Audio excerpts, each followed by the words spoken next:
So, Ralph, let me ask this. Why does I-94 have to be an omnibus? Really, it's an 18-page bill.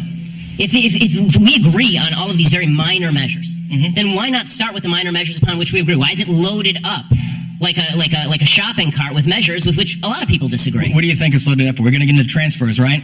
Well, yes. I mean, the definition, I don't want to get into the weeds because we talked about this earlier, but yes, the definition of transfer is incredibly vague in the bill. So a couple of things about transfers on that. And one, this bill was modeled after Oregon and California, which have had... Being from California, it's worked beautifully. Which has had... hundreds of thousands of background checks, and there hasn't been one instance of somebody put in jail for a transfer. Secondly, the key thing on a transfer is that you have to knowingly circumvent the law. In other words, you have to be a black market dealer. Otherwise, you're not going to be criminalized for it. That transfer issue is put in there to affect this individual at gun show. So gun shows are private sales. You can sell a couple of guns, but you had black market dealers that were selling 50 AK-47s a session against the law. Those people should have been, by definition, federally licensed firearm dealers. So it's designed at some point to prevent the bad guys from doing it. It's not a gotcha. Nobody wants gotcha for the average everyday citizen put in jail, and it will not happen that way because we have precedent in California and Oregon. Well, it should be, okay, let me tell you a little bit about the precedent in California for a second. In California, there are 30,000 mentally ill people who have guns. They have a grand total of 33 people, really, in the state of California who are tasked with taking these 30,000 guns away from these 30,000 mentally ill people.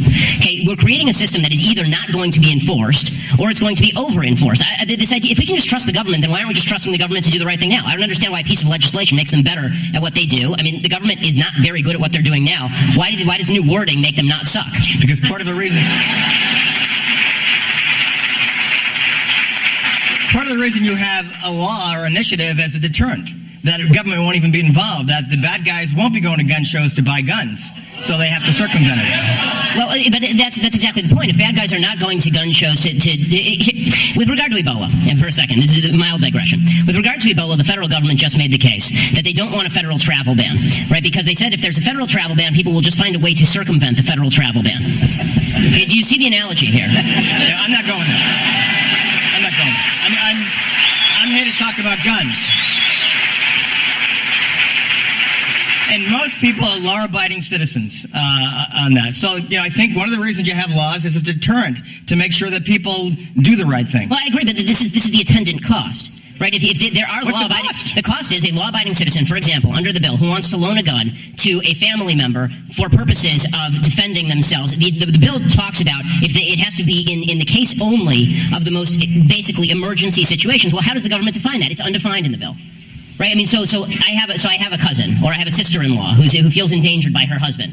If I give her the gun, and she says, I feel endangered, and she keeps it for a week, but the government only decides that she was endangered for 3 days, and the gun is stolen and used, then she can be prosecuted, I can be prosecuted, as well as the criminal. And you'll never be prosecuted. It's never happened. So again, it comes down to faith in government. You'll never be prosecuted. There's precedent here. You'll never be prosecuted. Use your best judgment and don't knowingly break the law. Then why don't we just pass a referendum that says, please, prosecutors, do good stuff?